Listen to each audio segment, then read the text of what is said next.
napaka-attractive pala niya talaga. Ito ang linyang nagpasiklab ng bagong intriga matapos umamin si Jillian Ward na talagang hindi niya maitago ang paghanga kay Eman Bacosa Pacquiao, lalo na nang makita niya ito in person. At mula sa isang simpleng obserbasyon, naging buong issue na agad, na tila mas malalim pa raw kaysa sa simpleng professional admiration. Ayon sa mga nakasaksi sa kanilang unang pagkikita, halatang nag-iba ang aura ni Jillian nang personal niyang makaharap si Eman. Tahimik pero charming, simple pero malakas ang dating. Yan ang description kay Eman na mukhang tumama ng diretso sa taste ni Jillian. Hindi man niya sabihin ng diretso, pero malinaw sa body language niya na na-awkward pero kinikilig siya sa presence ng binata.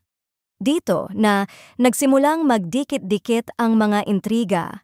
Marami ang nagsabing hindi na nakakagulat kung bakit marami ang humahanga kay Eman.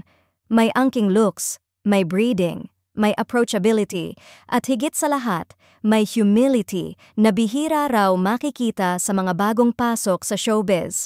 Pero ang mas pinag-usapan, bakit parang si Jillian mismo hindi makapigil sa pag-appreciate?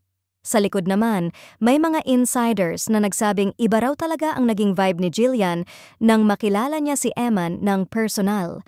At ito ang dahilan kung bakit ang mga simpleng bati niya sa interview ay parang may double meaning na kapag pinakinggan ng netizens.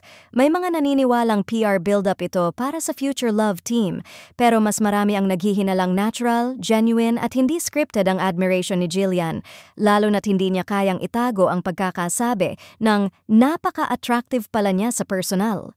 Ngayon tuloy, hindi mapigilan ng netizens ang magtanong, kung ganito na ang energy nila kahit hindi pa nagtatrabaho together, paano pa kaya kapag nagkasama sila sa isang series? Sa ngayon, isang comment pa lang ng actress ang pinagmulan ng usapan, pero sapat na yon para maging mainit na issue at para makita ng lahat na baka may something sa dynamic ni na Jillian at Eman na hindi pa nila mismong inaamin.